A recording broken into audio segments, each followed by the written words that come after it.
लुढ़कने वाला कद्दू। एक समय की बात है, एक खतरनाक जंगल के बाहरी छोर पर एक गांव में एक बुढ़िया रहती थी। वो अकेली थी और वो अपनी बेटी को बहुत याद करती थी, जो अपने पति के साथ रहती थी जंगल के पार दूसरी तरफ। एक दिन जब बूढ़ी औरत इसे और बर्दाश्त न कर सकी, उसने अपनी बेटी के पास जाने का फैसला किया। उसके दोस्तों और गांव के दूसरे लोगों ने उसे रोकने की बहुत कोशिश की। इस खतरनाक जंगल से तुम अकेली कैसे जाओगी? जंगल भरा पड़ा है जंगली जानवरों और हिंसक दरिंदों से। खैर, पशु मनुष्यों से ज्यादा हमारी भावनाएं पहचानते हैं। यदि वे भय देखते हैं तो वो हमला करते हैं। यदि वो शक्ति और प्रेम देखते हैं तो खूंखार प्राणी भी हमला नहीं करते, क्योंकि जानवरों की भी भावनाएं होती हैं और इस मामले में वो बिल्कुल इंसानों की तरह होते हैं। जंगल से गुजरते वक्त आपको तो डर लगेगा ही ना। ओह, जंगल हमें वो सब चीज देता है जिसकी हमें जरूरत है। जलाने के लिए लकड़ी, पानी, हमारी फसलों के लिए वर्षा। यह संसार की सबसे खूबसूरत जगह है। डरने की क्या बात है? मैं बस वहाँ जानवरों से बात करूंगी और कुछ नहीं। जानवरों से बात करोगी? ये तो बड़ी अजीब बात है। जैसा कि मैंने कहा कि जानवर शायद मेरे शब्द समझ ना पाए, पर वो मेरे हृदय की भावनाएं समझ जाएंगे और वे उसी तरह से प्रतिक्रिया देंगे। पर हर हिंसक दरिंदों को भी खाने की जरूरत होती है। वे मुझे जाने देंगे यदि मैंने सही भावना को उजागर किया, जो भावनाएं जानवरों की भी हैं। मैंने कहा ना कि वो बिल्कुल इंसानों की तरह ही हैं, वैसी ही शक्तियां और कमजोरियां लिए। तुम मेरी चिंता मत करो, मैं सुरक्षित वापस आ जाऊंगी। क्या हम तुम्हारे साथ आएं?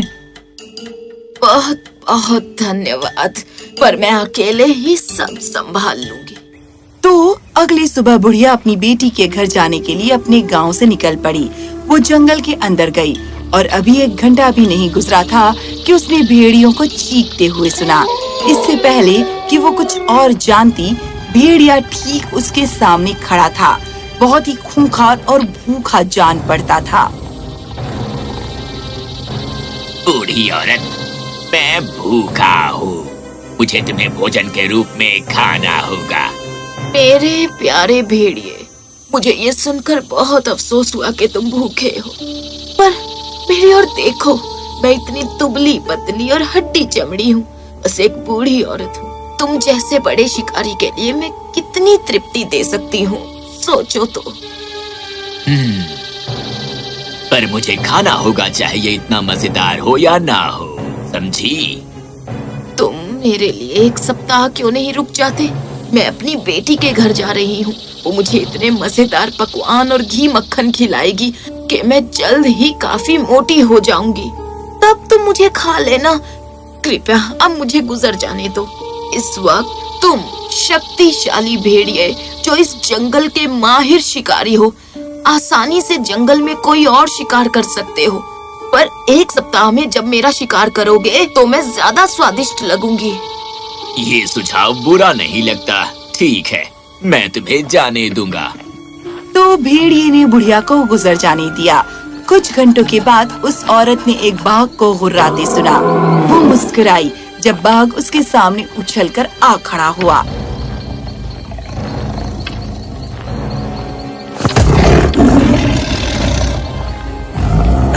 बुढ़िया, मैं बहुत भूखा हूँ, मुझे तुम्हें अपना भोजन बनाना होगा। ओ मेरे प्रिय बाघ, मुझे ये सुनकर बहुत अफसोस हुआ कि तुम भूखे हो, पर मेरी ओर देखो, मैं इतनी दुबली पतली और हड्डी चमड़ी हूँ, बस एक बूढ़ी औरत हूँ। तुम जैसे बड़े शिकारी के लिए मैं कितनी तृप्ति दे सकती हूँ, जबकि एक भेड़िया जो तुम्हारे से दर्जे में काफी कम है, उसने भी मुझे नहीं खाया। एक भेड़िए ने भी तुम्हें नहीं खाया? तुम जानते हो कि यहाँ से थोड़ी दूर नीचे भेड़िया रहता है। क्या उसने पहले मुझे नहीं देखा होगा? जाओ और उससे पूछो। और उसने मुझे अपने स्वाद के अनुसार हड्डी चमड़ी पाया, और तुम बलवान बाघ, जो उससे इतने बड़े और महान हो, क्या तुम मुझे खाओगे? तुम्हें तो इससे बेहतर भोजन मिलना चाहिए। तुम मेरे लिए 1 सप्ताह क्यों नहीं रुक जाते? मैं अपनी बेटी के घर जा रही हूँ। वो मुझे इतने मजेदार पकवान और घी मक्खन खिलाएगी कि मैं जल्द ही काफी मोटी हो जाऊंगी और बहुत ज्यादा स्वादिष्ट भी। तुम मुझे खा सकते हो इससे पहले कि भेड़िया मुझ तक पहुँचे। कृपया मुझे जाने दो। ये बुरा सुझाव नहीं लगता। ठीक है, मैं तुम्हें जाने दूंगा। निश्चय ही मुझे इससे बेहतर खाने का हक है।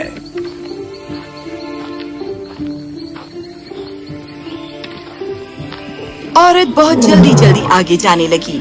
जब उसने एक शेर की दहाड़ सुनी, झाड़ियों से शेर निकला। बूढ़ी औरत, मैं बहुत भूखा हूँ। मुझे तुम्हें अपना भोजन बनाना होगा। मेरे प्रिय शेर, मुझे ये सुनकर बहुत अफसोस हुआ कि तुम भूखे हो, पर मैं एक ऐसा खाना हूँ जो एक बेबस बाघ और भेड़िया भी ना खा सका। जब उन्होंने मुझे नहीं खाया तो तुम मुझे कैसे खा सकते हो शक्तिशाली शेर, जंगल के राजा? तुम मुझे खाना कैसे स्वीकार करोगे?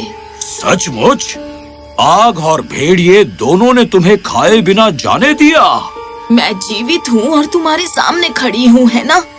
और तुम जानते हो बाघ और भेड़िया कहाँ रहते हैं? उन्होंने मुझे बस एक हड्डी चमड़ी पाया। तुम मेरे लिए एक सप्ताह क्यों नहीं रुक जाते? मैं अपनी बेटी के घर जा रही हूँ। वो मुझे बहुत ही मजेदार स्वादिष्ट पकवान और घी मक्खन खिलाएगी, ताकि एक सप्ताह में मैं और ज्यादा स्वादिष्ट होकर आऊँ। ये सुझाव बुरा नहीं लगता। ठीक है, मैं तुम्हें जाने देता हूँ। मुझे एक बेहतर भोजन का हक है।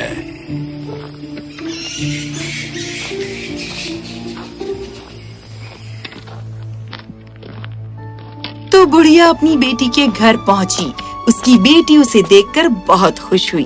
बुढ़िया उसके साथ एक सप्ताह रही और फिर उसके वापस जाने का समय आ गया।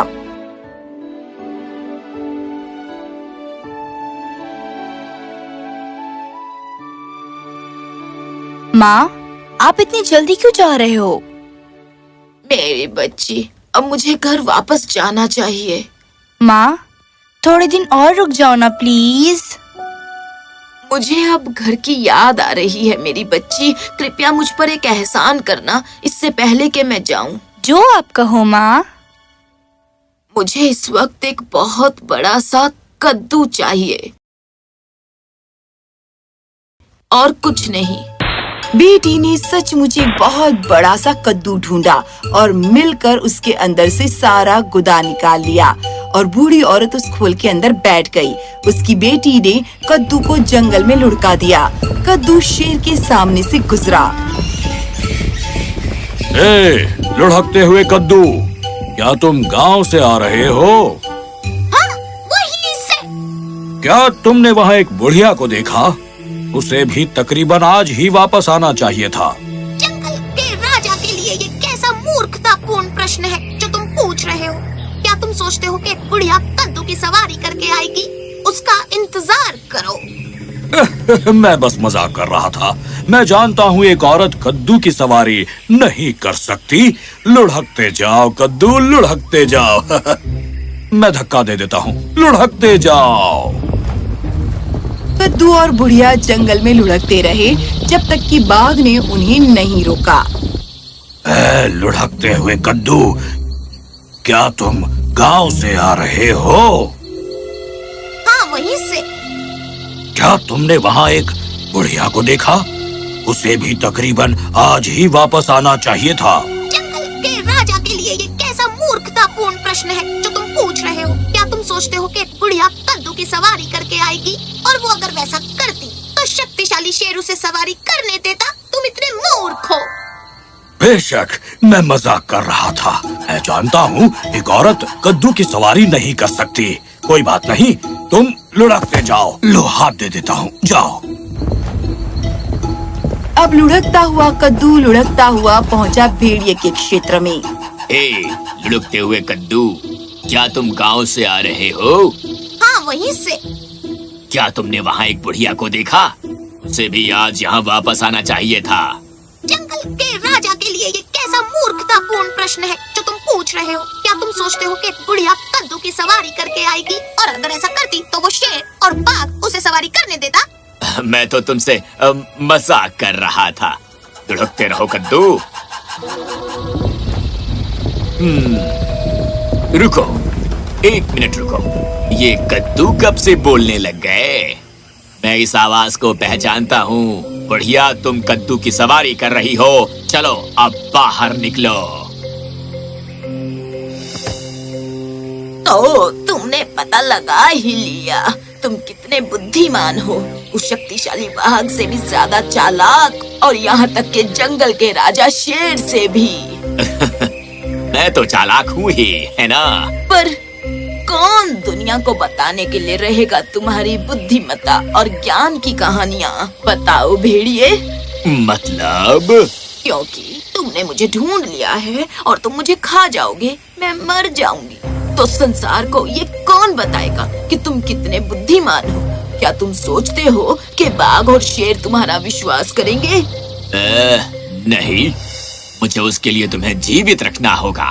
और यदि तुम मुझे जाने दोगे तो बाघ और शेर ही क्यों, मैं अपने गांव में भी बताऊंगी सभी लोगों को कि भेड़िया सबसे बुद्धिमान है। पूरे संसार में सबसे बुद्धिमान प्राणी है, चालाक और बुद्धिमान, बलवान बाघ से, यहाँ तक कि खुद जंगल के राजा शेर से भी। फिर एक व्यक्ति दूसरे को बताएगा और सब जान जाएंगे कि तुम कितने बुद्धिमान हो। पूरा संसार जान जाएगा कि मैं भेड़िया बाघ और शेर से भी ज्यादा बुद्धिमान है। जाओ जाओ बुढ़िया, जाओ अपने गांव में जाओ और पूरे संसार को बता दो कि मैं पूरी धरती पर सबसे बुद्धिमान प्राणी हूँ। जाओ। इस तरह बूढ़ी औरत ने खुद को बचा लिया और सुरक्षित घर पहुंच गई।